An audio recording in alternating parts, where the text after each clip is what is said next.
Assalamualaikum warahmatullahi wabarakatuh.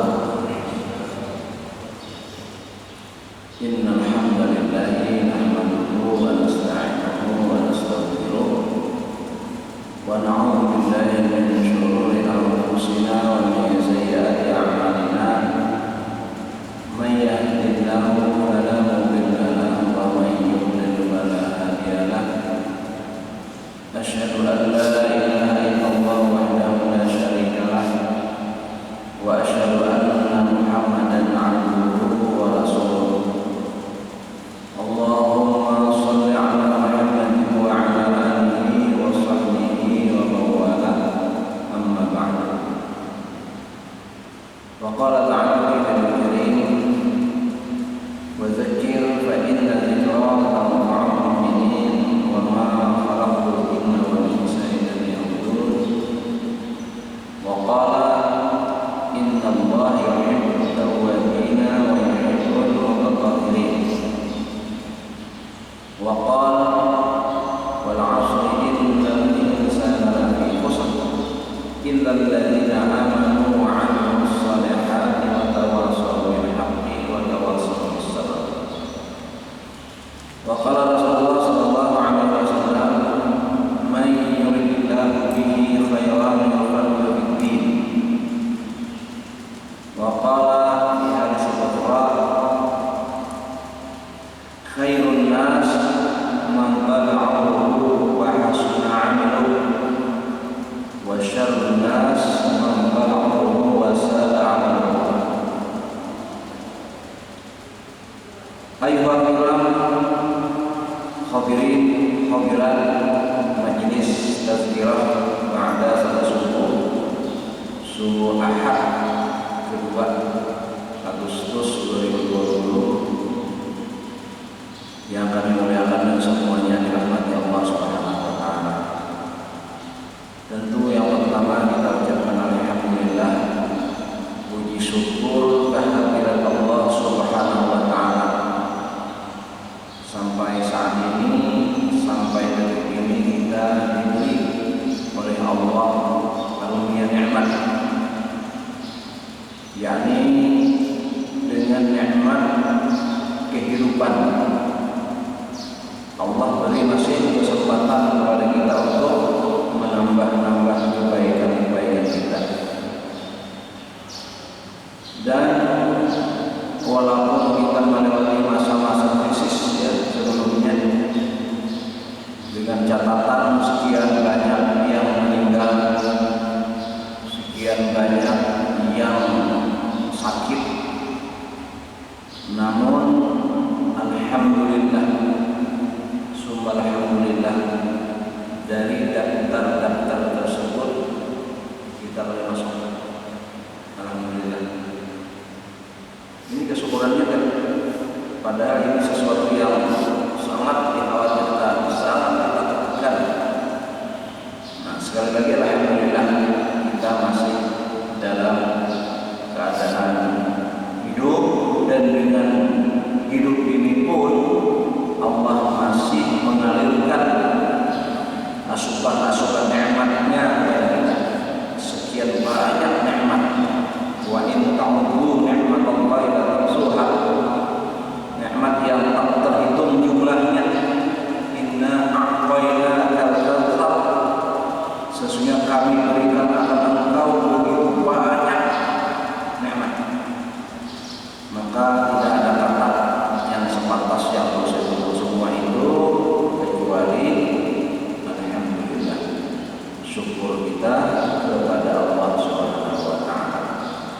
Lebih-lebih waktu-waktu kita Allah peruntukkan kita isi dengan ibadah, dengan kebaikan, dan sememangnya dan waktu kita beribadah. Ketika kita memposisikannya dalam hal ibadah ini, berarti inilah kebaikan yang Allah berikan kepada kita, termasuk majelis kita ini. Bapak Ibu yang dirahmati Allah Subhanahu wa taala, setelah beberapa saat suasana pandemi ini, sehingga sampai masjid-masjid kita ya,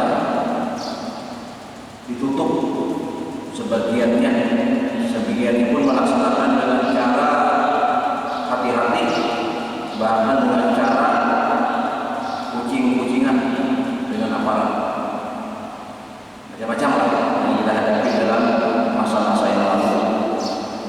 Namun alhamdulillah saat ini mulai berangsur-angsur dibuka masjid-masjid kita, tentu dengan mengikuti protokol kesehatan yang ketat. Sehingga sempat-sempat masjid-masjid yang dibuka pada Jumat itu harus melengkapi berbagai persyaratan. Nah, namun alhamdulillah sebagian masih tetap dengan protokol tersebut, namun sebagian pun sudah agak longgar. Namun kita diharapkan tetap waspada. Nah, kita ingin sedikit juga menyampaikan bahwa tujuan Islam itu justru ke sana. Jangan dikira Islam itu tidak mengatur itu. Sebenarnya protokol Islam itu lebih tinggi daripada yang dikeluarkan oleh WHO dan juga pemerintah, Depkes, ya, Kemenkes, dan itu oleh Islam untuk menjadi sifat kepribadian, habit. Memang oleh Islam begitu, bukan meremehkan kesehatan, meremehkan kebersihan. Itu di situ titik tekannya. Bahkan dalam satu hadis Nabi yang dikatakan at-tuhuru syu'batun minal iman. Itu yang di hadis di mana yang masyhur itu kan an-nazabatu minal iman. Itu lebih kepada satu aplikasi ya dari sebuah ungkapan yang sharih itu adalah at-tuhuru syu'batun minal iman. Karena dia terkait dengan ayat Al-Qur'an juga. Di situ kalimat Al-Qur'an mutatahhirin. Innallaha yuhibbut tawwabina wa yuhibbul mutatahhirin.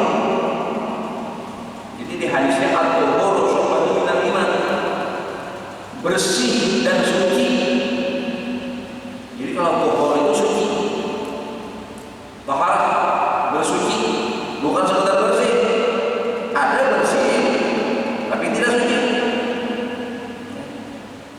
Tapi kalau suci mesti bersih. Dan syarat ibadah itu adalah suci. Suci dari kotoran, hadas dan najis. Jadi dia bagian dari iman. Tidak benar kalau Islam itu tidak perhatian ke situ. Justru ini yang sangat dipentingkan. Tampilan orang muslim itu harus bersih. Perhatian ya, kepada sesuatu yang janggal, yang tidak pas, tidak cocok, itu dia jadi risau, tidak bersenang hati misalnya. Dan itu dituntut setiap kita, bukan dilemparkan ke seseorang yang memang penanggung jawab misalnya. Contoh nih, masjid kita ini punya mungkin cleaning service ya, ada petugas khusus lah, kira-kira begitu. Lalu kita masuk ke sini melihat sesuatu yang tidak enak, kotoran misalnya, kotoran berbuatan bijak atau dalam nyamuk misalnya kan, maka siapa yang melihat dialah yang bersihkan, bukan nunggu wah bisa cari aja tunggu bersih, bukan begitu. Kalau jalan oke lah, kita ada mungkin banyak jalan mungkin kalau lamanya kita, tapi tolong jangan kotorin jalan.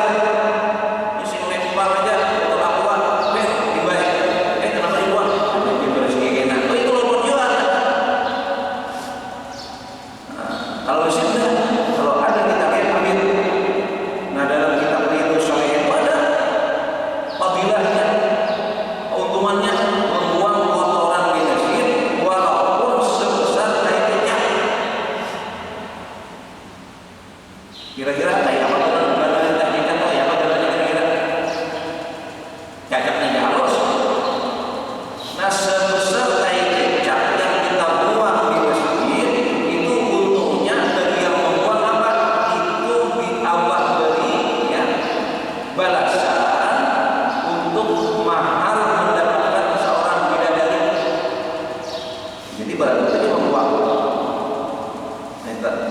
Kalau ada pendapat, tai ayam dulu sama mati banyak.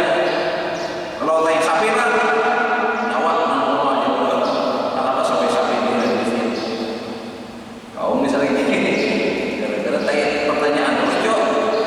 Kalau setelah tai kecak, tai ayam wajar ada di sini. Mau sampai tai sapi ada di sini, itu yang menjaga kita. Nah itu yang dulu terlihat. Sampai begitu bersih. Bahkan kalau kita lihat ayat Al-Quran, bukan sekedar bersih.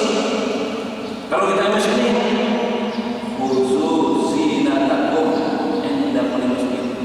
Zen, kalau zen ini katanya tinggi lagi. Kan kalau orang ditanya kalau jamaah Arab katanya biasanya paham, adanya. Kalau Arab zen, zen itu taharat indah, bagus-bagusnya zen. Jadi kalau bersih itu bukan bersih suci saja. Allah inginkan kita supaya berhias zen, tampak indah. Tidak asal-asalan ke masjid. Nah itu wabil khusus itu adalah Jumat. Kalau 5 waktu tetaplah, misalnya tidak masalah seadanya, tapi tetap ada aturan. Nah sehingga misalnya kalau sekarang kita ke masjid harus betul-betul menjaga kebersihan dengan cuci tangan misalnya kan. Islam sudah mengatur dan itu memang syarat, bukan hanya tangan yang dicuci. Lihat surah Al-Maidah ayat 6.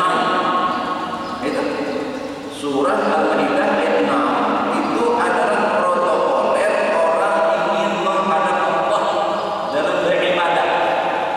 Ibadah kepada Allah dalam hal salat seharinya 5 kali yang wajib, 5 waktu. Kalau plus dengan yang sunnah banyak, berarti minimal sekali kita 5 kali sehari itu melakukan aktivitas salat yang syarat sah salat itu adalah wudu. La yaqbalullahu sholatakum idza hadasa hatta yatawadda, kata Nabi. Sesungguhnya Allah tidak menerima, artinya ada sah. Allah anggap ada sah. La yaqbalullah, Allah tidak menerima sholat seseorang kamu jika dia berhadas. Tahu kita sudah penyebab hadas kan? Nah, hatta yatawadda, hingga dia berwudu. Di mana wudu itu kaifiyat ibadah yang lengkap dalam Al-Quran, di antaranya adalah wudu. Kalau salat tidak ada. Kalau salat itu ke hadis, sallu kama ra'aytumuni usalli. Kalau wudu dah langsung Allah bikin kaifiyatnya dalam Al-Quran.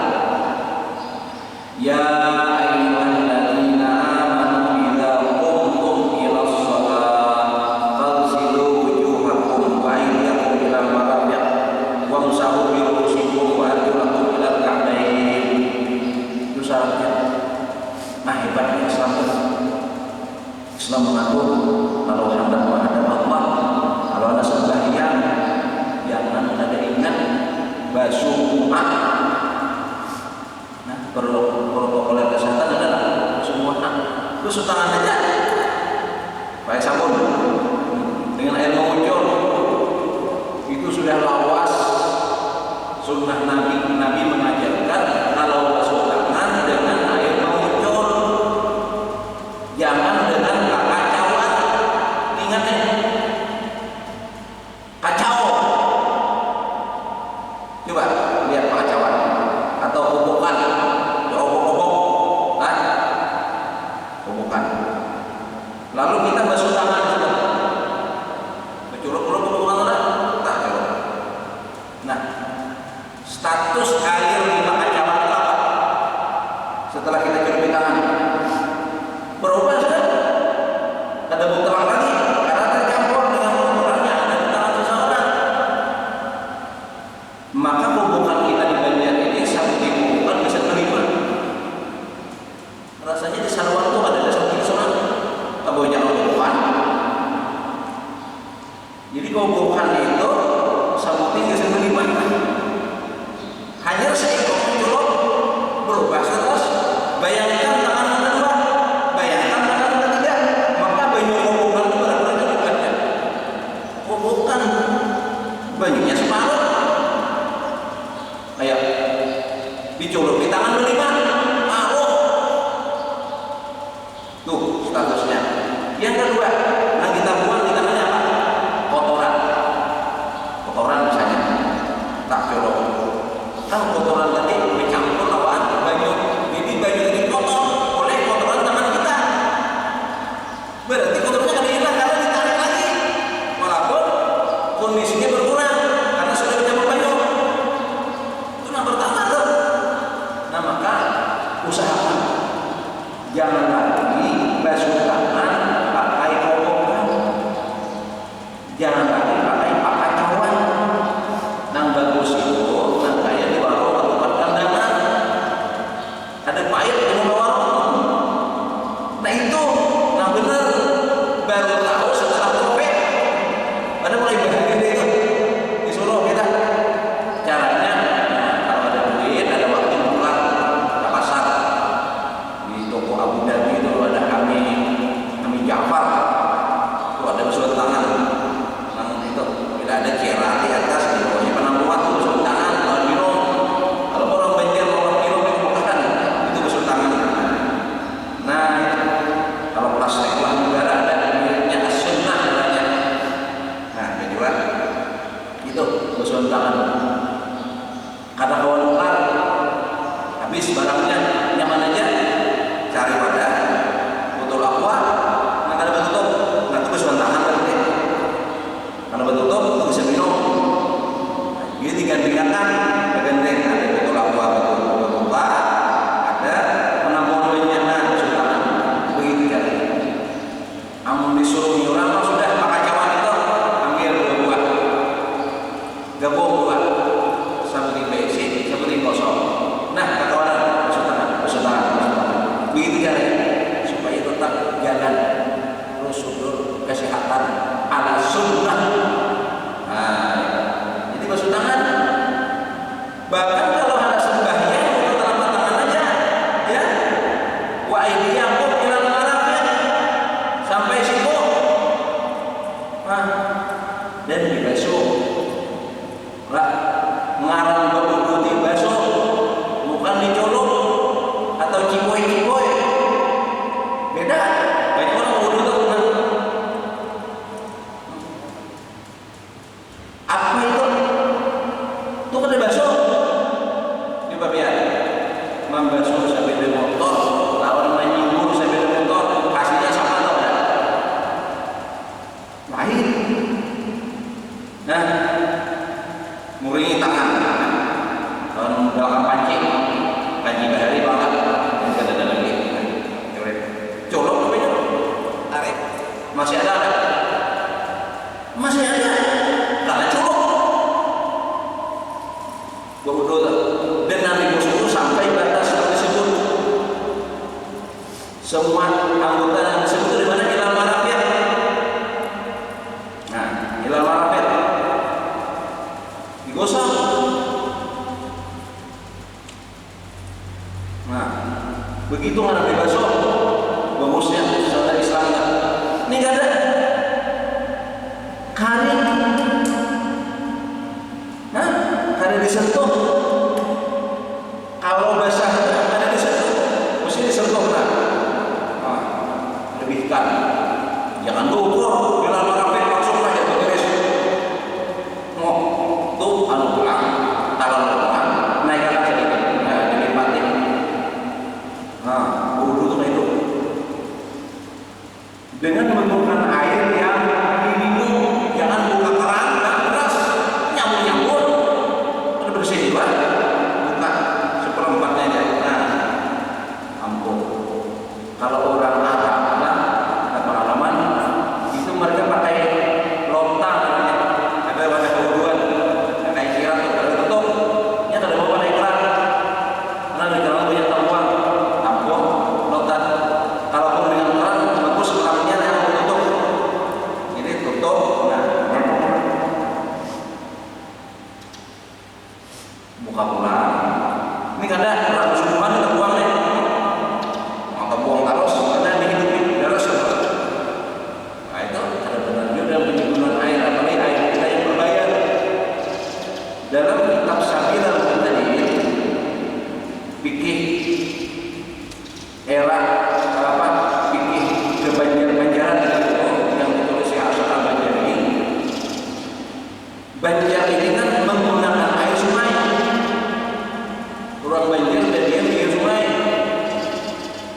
Jadi berwudu itu di baju sungai, mandi di baju sungai. Oleh sihir tetap makruh menggunakan air sungai yang berlebihan. Coba bayangkan. Jangan di sini tahu bahwa itu bahwa pada ini dibayar bisa haram hukumnya tetap. Mubazir berwudu di baju sungai dengan berlebih-lebihan air itu makruh. Bayar lagi bayar. Ada bayar berlebih-lebihan. Nah, ini dari kita sistem bayar. Kita gunakan berlebihan berlimpasan itu malah mubazir. Nah, itu kan kalau sudah mubazir, takzir, nikmatu syaitan, haram jadinya. Itu. Jadi besok sampai siku. Nah, bersih itu baru sapu sebagian kepala. Ini sapunya kepala boleh dibasuh. Nah, kalau kepala bujur sapu bisa dibasuh. Nah, itu mandi kan intinya. Mus cukup sapu sekali untuk kepala. Nah, lalu kaki itu dibersihkan setiap salah-salahnya ya, nyala-nyala jarinya itu. Nah, salah-salah jari sampai ke digosok sampai ke atas batang kaki itu. Sekali lagi dibasuh itu pakai digosok dengan tangan kita. Itulah wudu. Nah, yang lengkap tadi ada yang rinci itu Quran global. Yang wajibnya yang 4 itu.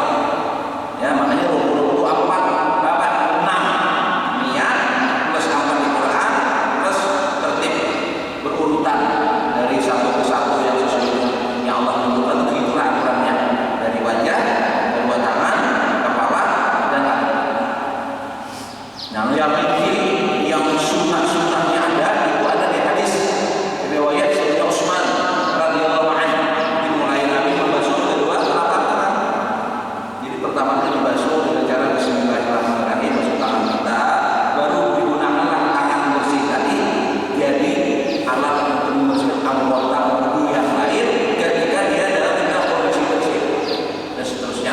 Nah, inilah prosedur dari Allah Subhanahu wa Ta'ala yang mesti dipraktekkan oleh setiap muslim, setiap mukmin. Jaga kebersihan.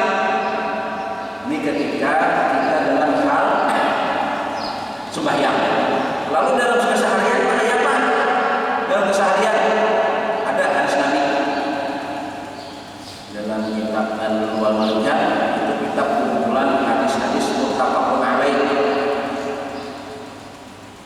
Hamsun minal fitrah. Ini jalan kita fitrah itu 5. Kebersihan yang mesti dijaga oleh setiap muslim itu 5. Nah, itu kita jaga. Apa yang pertama? Al-khitan. Setiap muslim itu mesti dikhitan. Khitan adalah membuang anggota badan kita yang menutupi faraj, yang dengan itu ada tuntas najis ada tuntas. Nah, lalu untuk bersih dibuang, membuangnya itu ada hitam. Itulah sekali seumur hidup menjelang usia balik. Jadi sebelum balik, karena balik sudah berlaku kewajiban. Kalau orang Arab biasa langsung lahir langsung sunat, orang kita tak biasa. Nah, orang kita ini menjelang kita mumayyiz kelas 3 sampai SD, nah sekolah kita. Itu fitrah, bila ada itu masih pada fitrah, ada suci.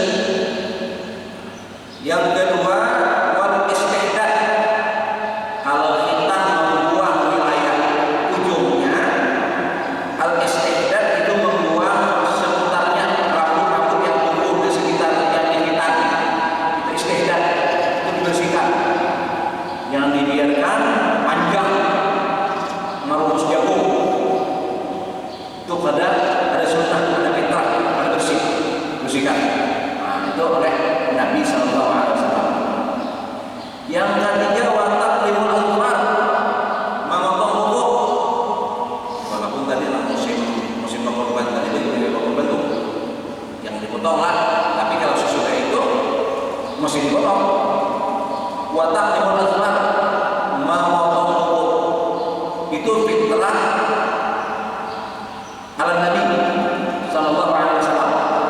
Jadi berdasarkan Nabi kita itu kalau dalam kaidah iman jangan kita berlogika kita anu dulu aja kuku lebih panjang lah. Cuma tiap malam kalau bersih kalau beli tunjuk ulun hampala selalu merokok mah pati mingau kilap-kilapan gitu. Nah, belum bersih karena belum sunnah. Sunnahnya yang namanya bersih kuku itu dipotong. Eta. Jadi jangan pakai akal-akal kita biar dibersihin tiap malam lawan beli tunjuk direndam dia sampah mah saja. Tapi panjang itu belum fitrah. Sementara iman itu apa?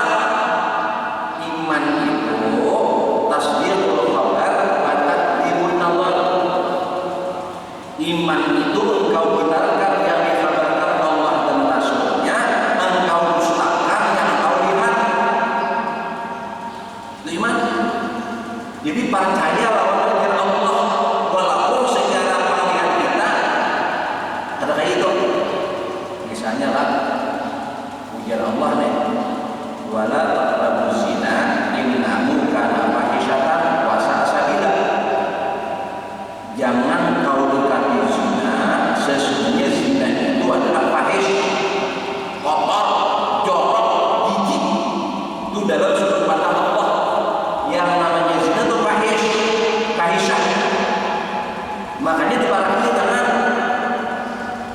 ada bangkai tikus yang sudah 5 hari bengkak, pecah, keluar danaunya, nanahnya, baunya kemana-mana. Mau lo bawa ya? Mau lo bawa? Zina lebih dari itu. Ya Allah, ini kita percaya. Biar kita pada saat kita zina itu nyaman. Hah? Bungas, harum, membunuh, menggiring, memburak. Tapi video tapi ini mabuk pembetuan. Itu fahish. Yang di rumah itulah barang yang suci. Walaupun tampilannya dengan takbir bahasa separuh, urdu bahasa meropek. Tapi itu yang benar. Itu istrimu halal. Menurut pandangan mata, di rumah payah 10 tahun mau kena itu aja. Misalnya dapat jalan di luar, nama gunung makin ini, jangan parah ya itu fahish. Percaya dengan Allah kita. Nah, jadi kuku panjang itu ada bersih menurut Allah dan Rasulnya.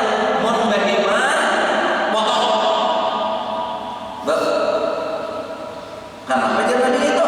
Hamsul dengan fitrah. Salah satunya adalah kuku potong. Sampai-sampai ulama di bidang akhlak nih adab menjelaskan berhalaman-halaman hanya dalam urusan memotong kuku. Coba bayangkan caranya, nak dari mana itu dijelaskan. Bapak membuat dalam kitab mana itu berarti penting.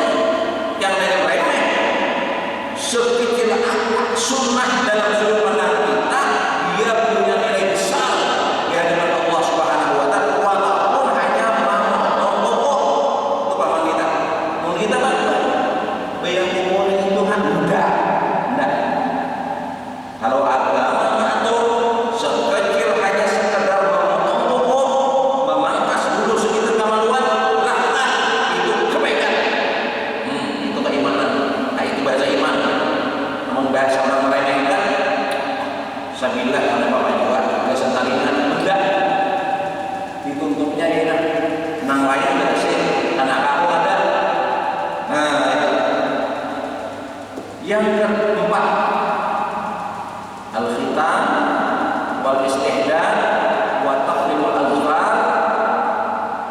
Walat unyempi nih bulunan di sini. Jangan dibiarkan nang kaya timbako.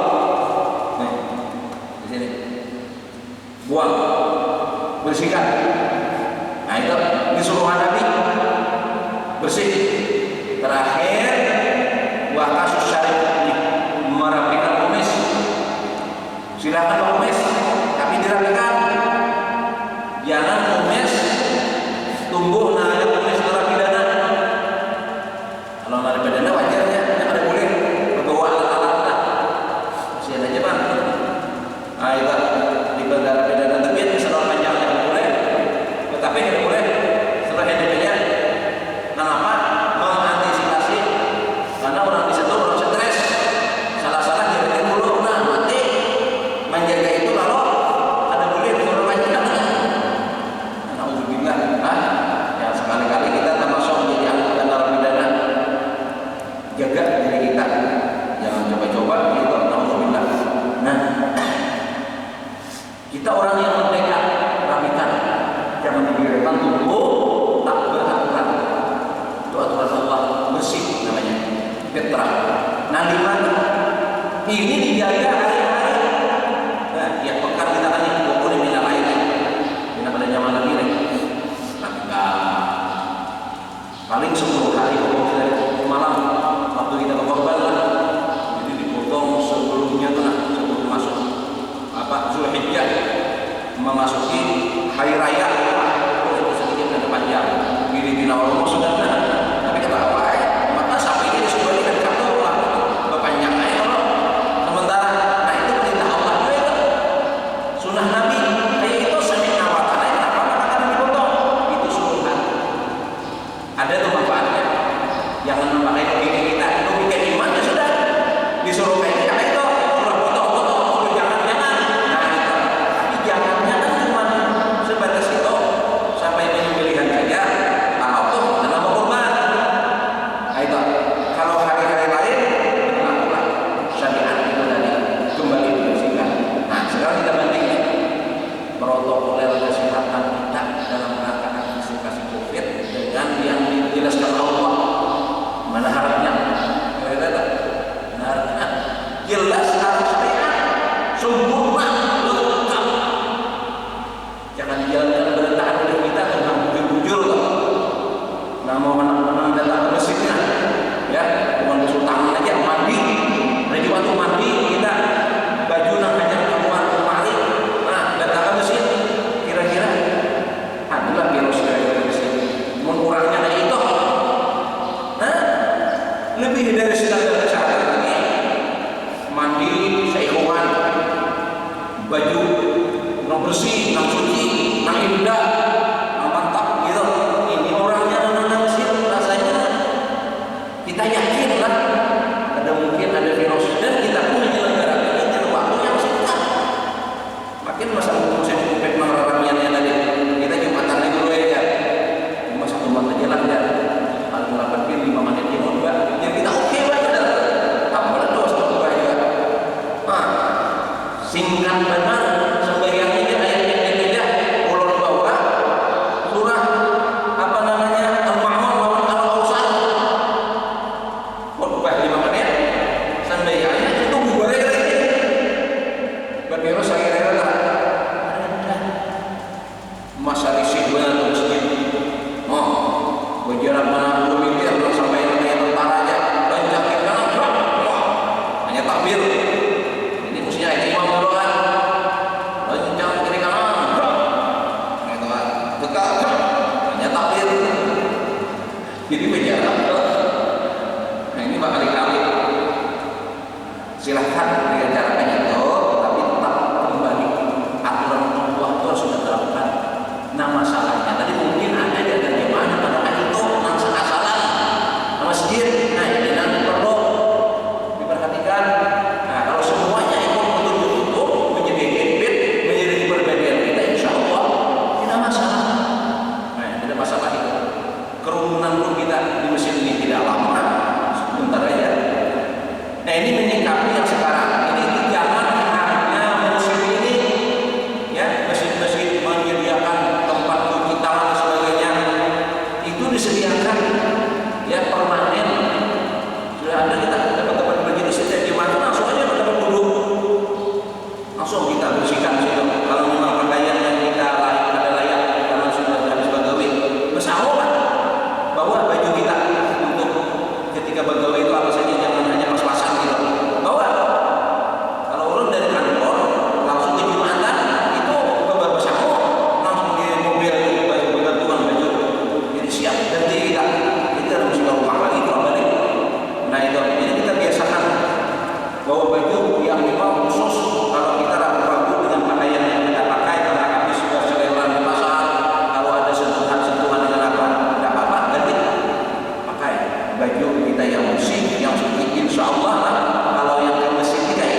tidaklah diturunkan bala kecuali karena dosa. Mangkatnya apa? Wala rufi'al bala illa taubatin tawabin. Ini orang-orang taubat. Jadi untuk mengangkat bala musibah bencana yang menimpa manusia, maka kalau introspeksi, bahkan kalau di Quran itu ada bencana musibah yang menimpa ini adalah wa kana aksaruhum musyrikin, karena kemusyrikan di Quran. Lihat surah Ar-Rum itu ayat berapa itu lupa lah, yang awalnya itu di ayat yang zahara fasadu bil barri wal bahri ma kasabat aydin nas liyudhiqahum ba'da allazi 'amilu la'allahum yarji'un. Qul siru fil ardi fanzuru kaifa kana aqibatul ladzina min qabl kana aktsaruhum musyrikin. Ayatnya jujur kepada Allah kan? Ada mungkin salah. Sadaqallahul azim. Allah benar. Telah tampak kerusakan di darat dan di laut. Kenapa? Oleh karena perbuatan manusia.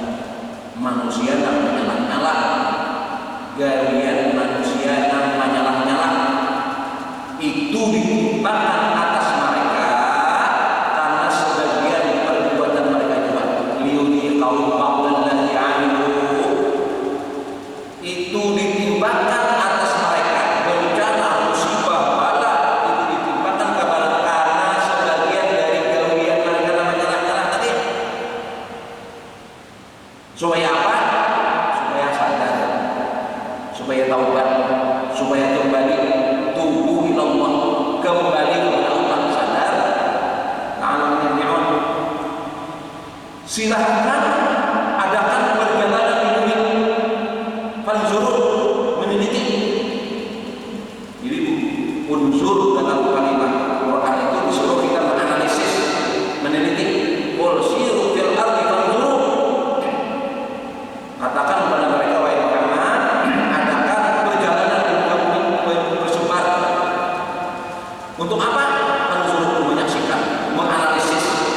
Kenapa Allah timpakannya bencana-bencana seperti ini kepada orang-orang sebelum kalian? Dulu sudah banyak bencana. Zaman Nabi Nuh ada bencana. Zaman kaum Hud, zaman Nabi Lut ada bencana. Bencana. Kenapa? Gitu. Nah, ya Allah, kebanyakan mereka itu melakukan kemusyrikan.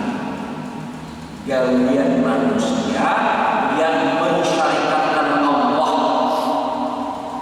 Ada banyak amalan manusia yang lebih percaya pada teori-teori manusia, isme-isme, paham-paham yang diajarkan oleh sebagian mereka, dan mereka imani sampai mereka menegakkan ismenya itu dengan cara memaksa dan memerangi, membunuh orang lain.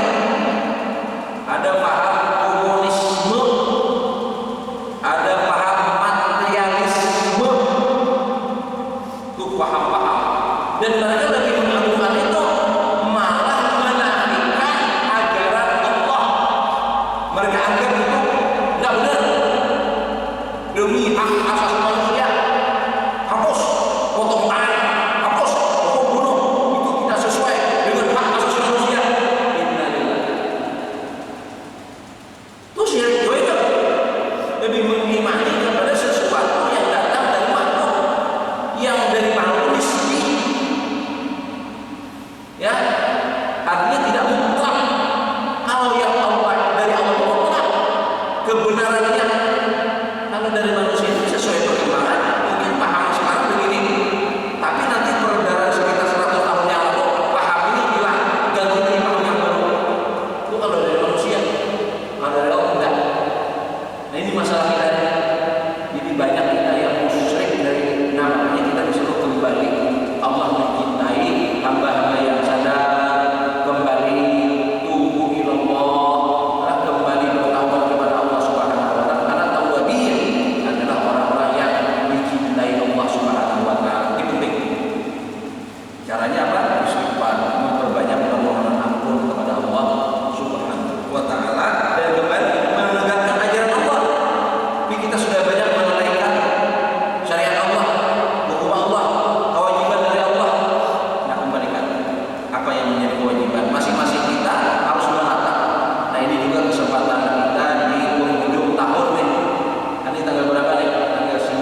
kehidupan tahun ini adalah digunakan untuk muhasabah, ihtisab, menghitung diri kita sebagaimana sejauh mana kita hari ini sebagai hamba Allah Subhanahu wa taala.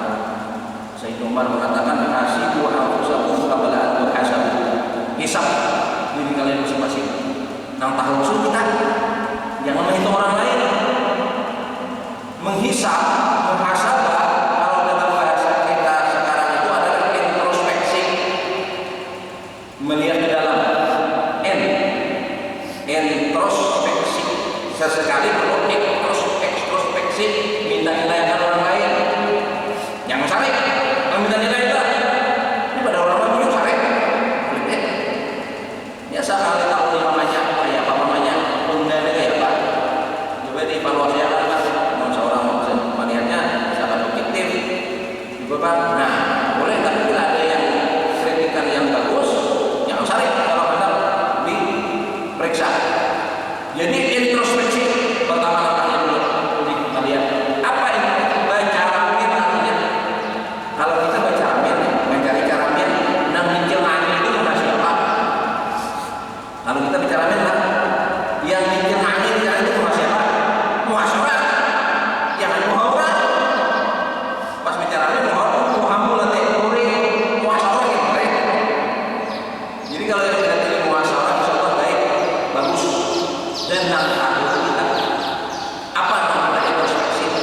Nah takarannya ya tadi dalam surah Al-Asr ya, bila kita katakan itu rugi tak, ini supaya pada rugi lihat iman kita selama ini sudahkah kita termasuk orang yang meningkatkan kualitas iman dan perintah Rasul SAW dan Al-Quran juga justru yang perlu ditingkatkan itu iman ya. Misalnya ada satu ayat Al-Quran ini, saya lupa letaknya ini, kalau habis tahu anaknya tahu. Ada ayat Quran di dunia. Ya ayyuhalladzina amanu aminu billah. Bila akhirnya surah Amir penggalan awal saja. Ya ayyuhalladzina amanu aminu. Adalah di Quran surah apa? Ingatlah. Ya ayyuhalladzina amanu aminu. Ada enggak? Ada. Kalau kita lihat dalam bahasa kita orang baca ayat ini janggal. Kenapa? Orang beriman sudah suruh beriman pula. Misalnya orang sudah duduk, suruh duduk. Yang duduk, dudukkan. Kan lucu nih. Hei yang sedang bukan. Nah, tentu tidak seperti itulah makna ini. Bukan logika kita. Hai orang-orang yang beriman, ya ayyuhalladzina amanu. Apa instruksinya? Apa amarnya? Aminu. Berimanlah. Apa maksudnya? Ini yang harus kita perhatikan. Iman ini saja tunai. Al-iman yajibu yanqus. Dalam hadis yang lain, iman ini bukan hanya yajibu yanqus, tapi bisa lawan masuk. Nauzubillah. Iman itu selalu masuk. Makanya disuruh kita jadi iman. Jadi ini menjaga. Nah, maksud dari aminu kita itu di hadis yadhidu imanakum, perbaharui iman kalian. Tugas kita hari-hari adalah tajdidul iman. Salah satunya adalah majelis pembicaraan keagungan dan kebesaran Allah, menanamkan iman. Nah begini ya, habislah sampai Isra. Itu saja dulu.